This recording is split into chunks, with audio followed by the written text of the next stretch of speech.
Nice. I love it. Good luck. Thanks. Hello, I'm Niall. Thanks for the setup. So I'm Niall. I lead design for experience enablement at Adidas.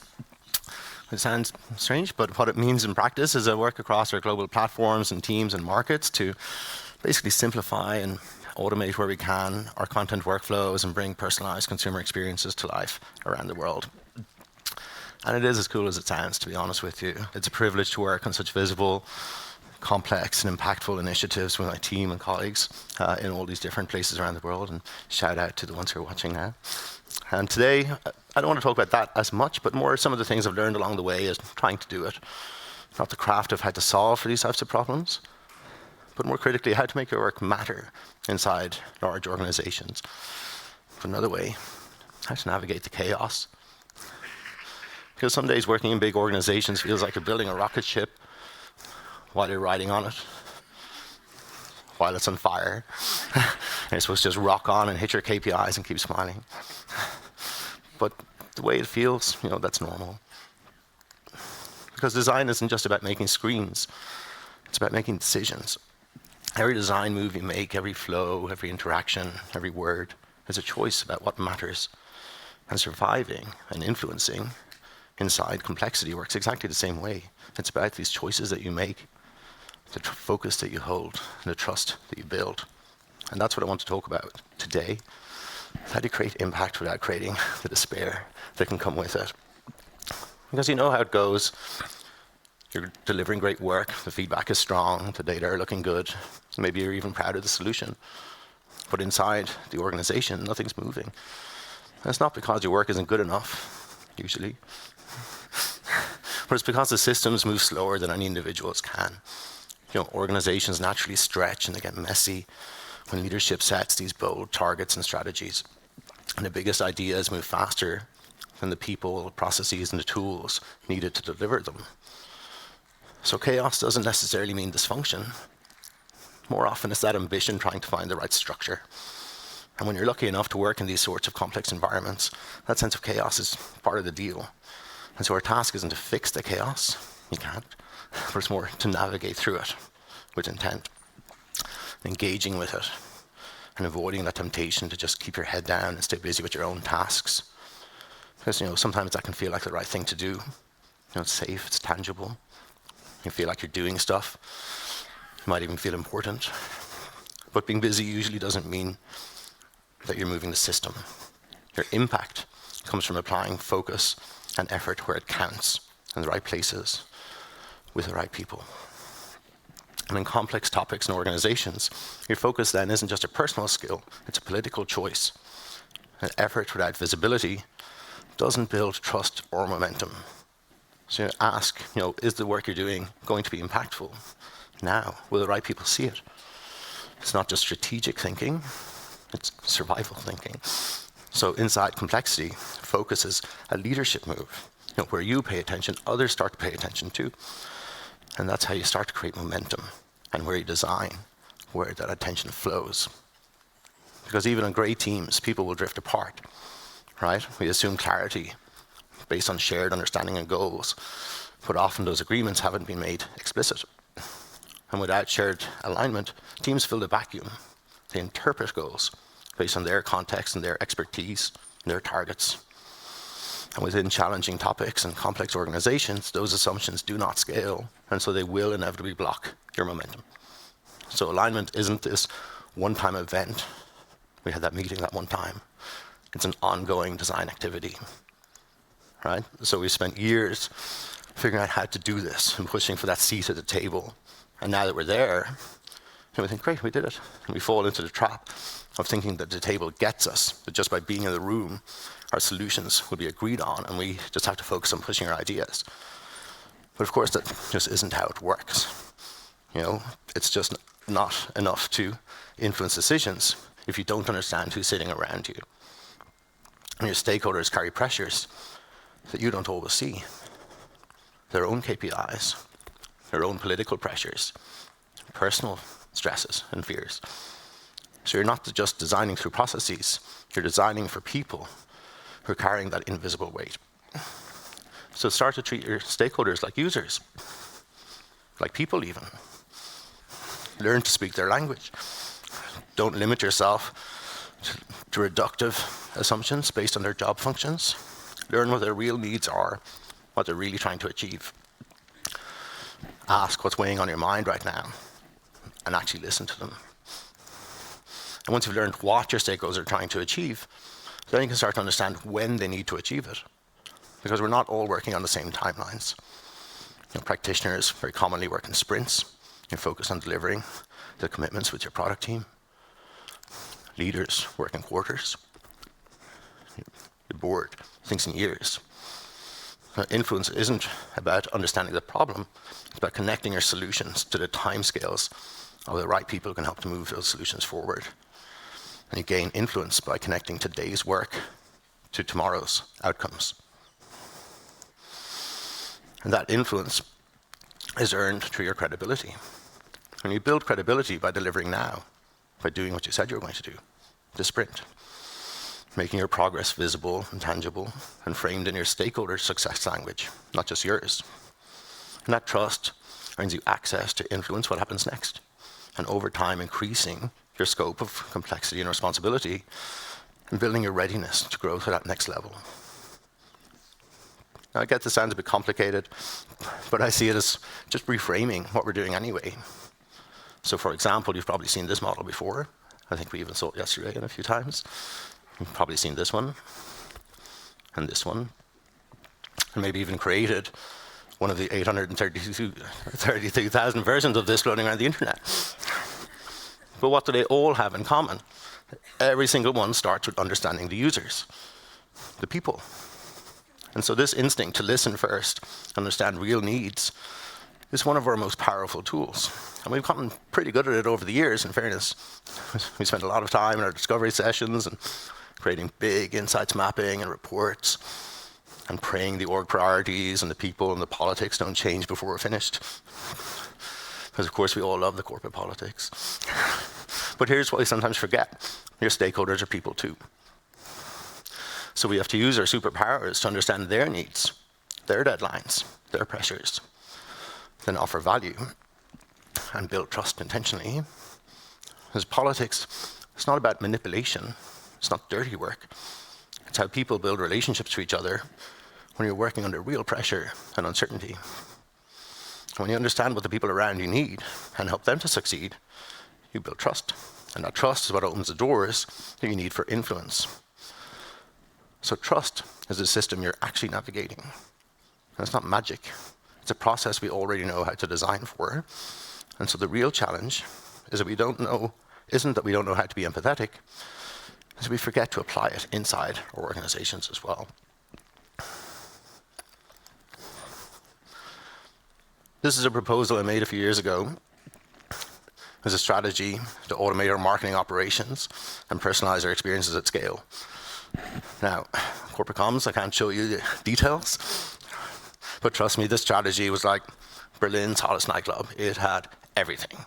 It had consumer vision, ambitious changes to our global and local ways of working to enable it, had an industry-leading AI concept before that was a thing, it had beautiful frameworks, it had numbers that went up, numbers went down, scary numbers to make sure people did something, and it even had Jenna Ortega on the cover.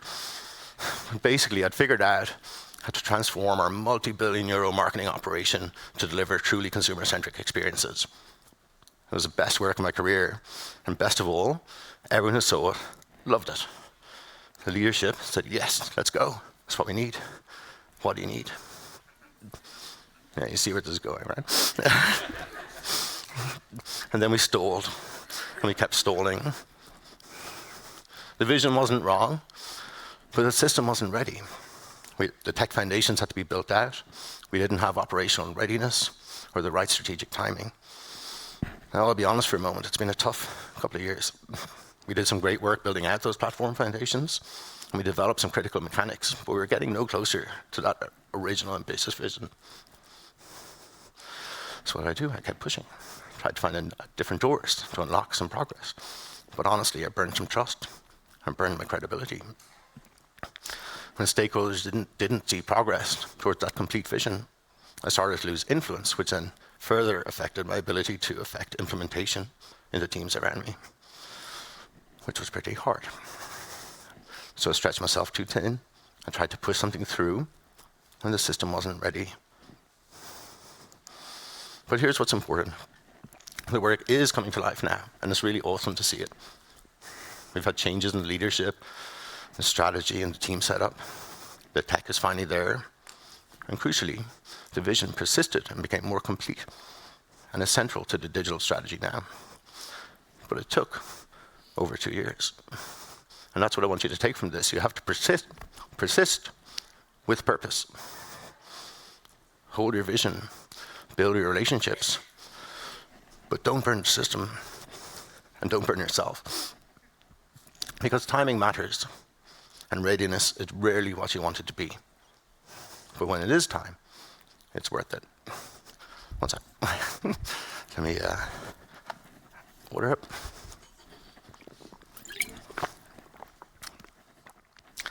Thanks for your patience.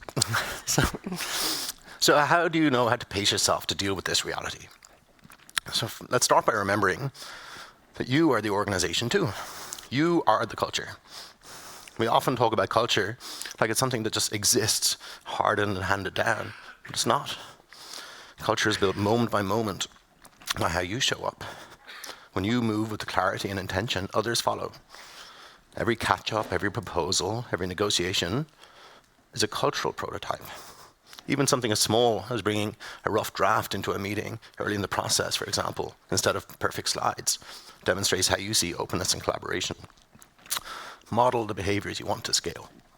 And as designers, we have a unique ability to lead this. Our superpower is our ability to make these abstract ideas tangible. And we talk to everyone in the organization. We can distill what we learn from them to a central idea and then make that idea concrete and then bring it back to them and get even better feedback. So we're even more aligned on our collective goals, and all the while modeling your shared values. Design isn't just your outputs, it's the work you do to build this shared reality. So think of your designs as tools to build alignment at every level. Now that's all well and good, you might say, but how do you know what to make when you don't know and you can't control when it'll land?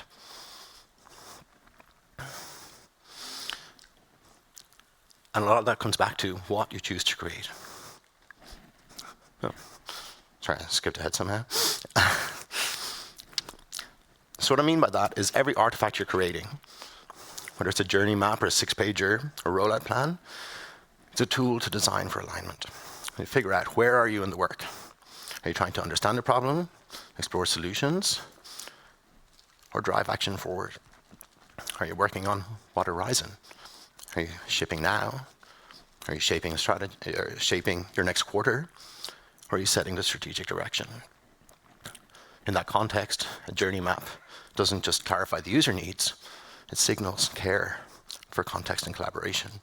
And experience vision isn't just a bunch of pretty designs, it's a pitch for shared commitment. And a strategy isn't some random deck. It's a cultural prototype of where you want to go and how you want to bring the people with you. And at each level, whatever you're creating, you're always trying to build shared clarity on what's the user problem you're solving for, your confidence that it's actually the right problem to be solving for, and the right path to solve for it, your desired outcome, the opportunity size, and your collective ability to take action. And put more simply, and you can put this in all your meeting agendas if you like, you're always trying to answer this question: what are we doing now, and why are we doing it?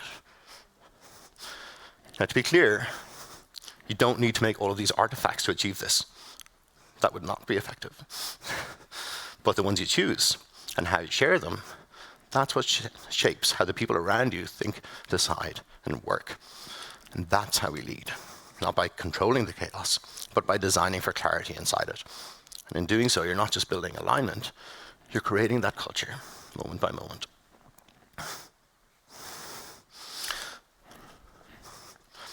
So when things feel messy, and you're trying to create that movement around you, you don't always need a fancy strategy doc. Sometimes all you need is just to make the right move. think about what you're doing. How is that going to help you to move forward? And here's a few moves I often come back to. First, and possibly most importantly, design the right artifact for the alignment you're trying to create right now. Not just the default deck or prototype, but the artifact that will enable the right discussion to build that shared clarity. Use your one-on-ones to listen, find out what's on their mind, hear the real concerns that won't surface in larger group settings and workshops. Invite them for a coffee, have a chat. It really is that simple. Understanding then what's on their mind, frame your outcomes in their language, not just your artifacts. Figure out what their success looks like, their context, their horizon, and then play your work back in that way.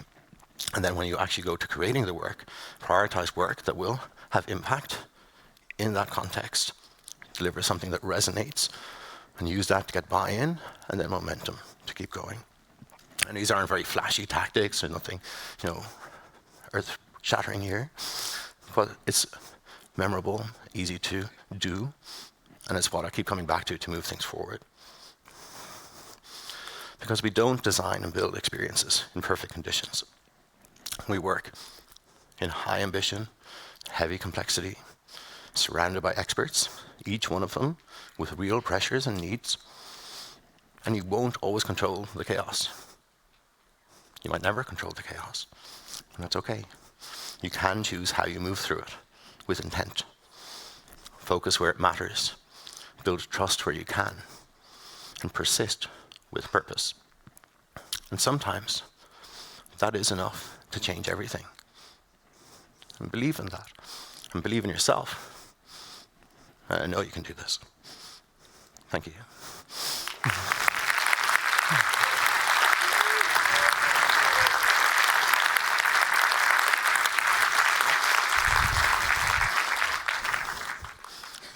I was enraptured. You caught me completely by surprise at the end of that one. I caught myself by surprise. So. Niall, absolutely wonderful stuff. I think if there was an award today for the most brilliant one-line quotes to inspire but also inform someone, that slide deck of all time, absolutely amazing. I wrote some of my favorites down. Nice. Politics is just trust on a deadline.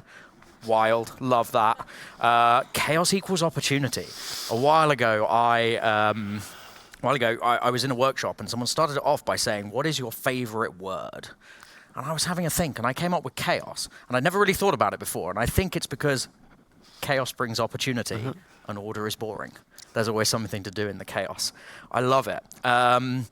We have a good chunk of time for questions. We've got a lot of questions coming on through. So if you're happy, let's dive in. Sure. Great. The first one isn't even a question. It is just people saying thank you. Thank you for bringing the human side of things. Absolutely love it. This is all good. Apparently everything, it's all going to be fine. Thank you for the pep for... This is it. Do this. Okay, we're not doing a Q&A now. Let's just build Niall up because that way, I think we can all agree. Let's give another round of applause. We can all agree this was wonderfully inspiring.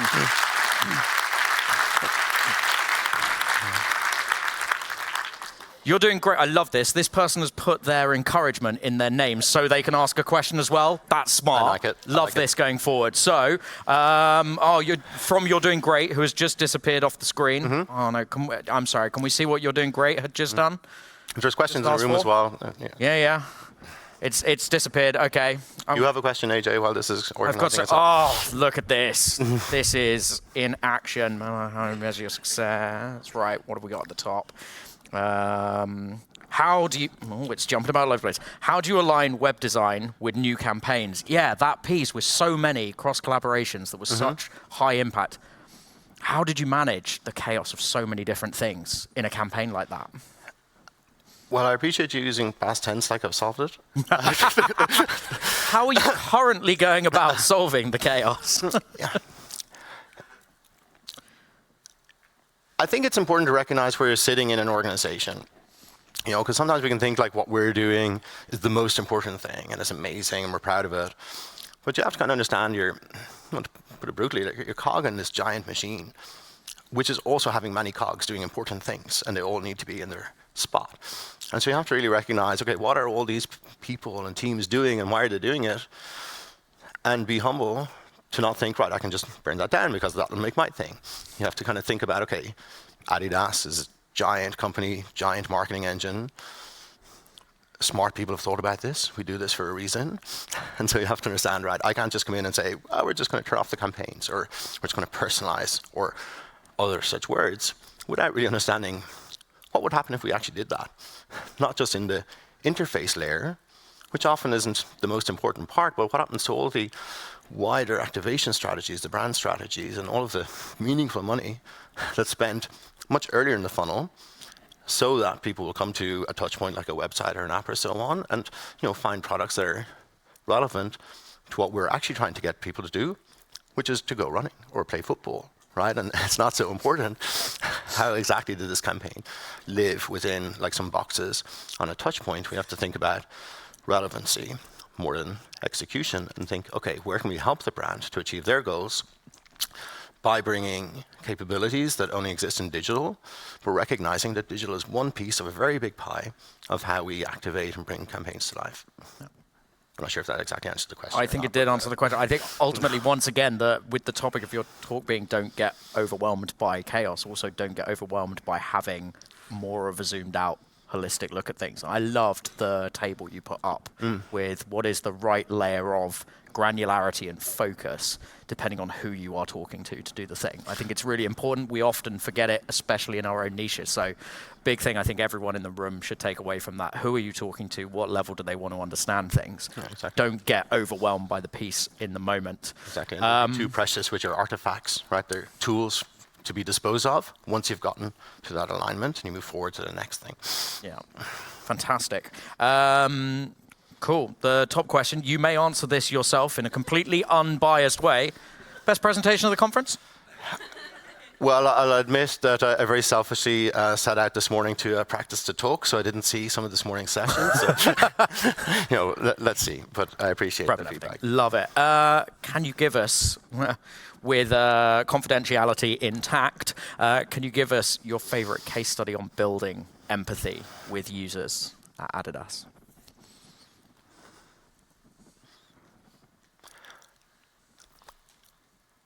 Well, honestly, it's a little hard to answer because we're a very consumer-centric company, not just on the slides, but I think we genuinely try to do this. And so there's a lot of people around the business, not only in our experience design function or research, but elsewhere, like all thinking about, okay, what is actually relevant for these people in this country? Because what works in Seoul is going to be a very different type of experience to what works in Bogota. What happens in LA is going to be very different to what happens in Chicago. So you have to really think about, okay, who are the people you're trying to connect with and help them to achieve their goals? And then how do we understand that better and better? But if I think of a piece of work that really had a lot of impact and really set that trajectory of consumer-centric execution, there was a research we did many years ago when we were building up the practice, which we called, I think, Couch to 5K. So literally people just getting off the couch, trying to run, and going like deep with a lot of different users in different countries to figure out, okay, people, not users, how do they actually do this? And it was really eye-opening, not just for us, but also for people in the running business to understand that, like, normally people are not going to get up and just buy the most expensive shoes and go. They're like, no, they're going to go running in their superstars. And then about a month later, they're going to screw up their knees. And then they'll understand, oh, I probably need the right shoes and gear. And then you start to have a different conversation. And so it allowed us to think beyond the execution of selling to thinking about time. Like, what's the right conversation at this moment with this person? And how do we bring them to the next stage in their journey? And then how do we eventually make sure they do, in fact, go running and help them to do that? And then bring them back around again. And that became very central to how we think about our setup and our work and our relationships with the brand. There is no one answer. It is always the context. I love that. It's great. Overwhelmingly, people would like some money off Adidas. How are we doing with that? Any chance? Find me later. Okie dokie. So that's a cue for anyone online to bombard now with LinkedIn requests for. That's right. Yeah. No. Okay. Good. We'll move on. This is a great segue from what you've just been talking about. So in terms of every stakeholder is different, every situation is different. Really understand that context. How are you gauging? Do you have any golden questions you use to understand stakeholders? Is there an in that you start with to understand their mind? Honestly, and it's in the broad space of communication, let's say, And honestly, it's something I'm continuously working on, and I very much don't get right all of the time, or even some of the time, my leader might say. But it's something you just have to keep trying, right? And I think the main thing is to get out of your own head, to stop thinking, right, I'm trying to sell this person right now, to thinking, okay, what are they trying to do? So honestly, very often my open question in one-on-ones is, how are you doing? And actually give that space to hear how they're actually doing, and not just diving straight into, we need to align on this thing or that thing and have a heavy discussion, right? So I think it's personal, dependent on the person, dependent on the relationship you built up with them, right? But I think it starts, with just How are you? people and trying on that level, and then go to the work. Yeah, I love that. Ultimately, yeah, at the end of the day, everyone's got something going on, and that starts the conversation. Exactly. And it's important to them, and so. And that becomes important to you to drive everything through. Do you wear Nike in secret? No, I've skipped that because that's a great question. No? That's You're on great. brand only. Honestly, I don't. I mean, I've worked for Adidas for almost 9 years now, and even before I worked there, I think I always had an affinity to the brand. But yeah, after 9 years, your wardrobe becomes pretty full with stripes, and I have no real need for swooshes. Oh! No, honestly. Spicy. So what I will do is, because this is great, we've got a good chunk of time for questions, so I'll intersperse the serious questions with some of the fun comments I'm seeing coming up. So Aline, we're going to dive to Aline's question. So how do you recommend navigating shifting priorities when you're not the one setting it, but you're the one trying to push the impact? Well, look, it's not easy, right? I mean, it's not sugar-coated. And I think, I don't know if it's unique to like large organizations or smaller, but things are going to change, and so you have to just kind of set yourself up for that reality and to not maybe hold on too tightly to whatever you're working on in that moment. And what has often helped me over the years is to be as clear as I can be on like, what am I really trying to achieve? Like, not necessarily in this particular work, but in general. So for me, in general, I'm trying to get to something like really relevant consumer experiences at an Adidas scale.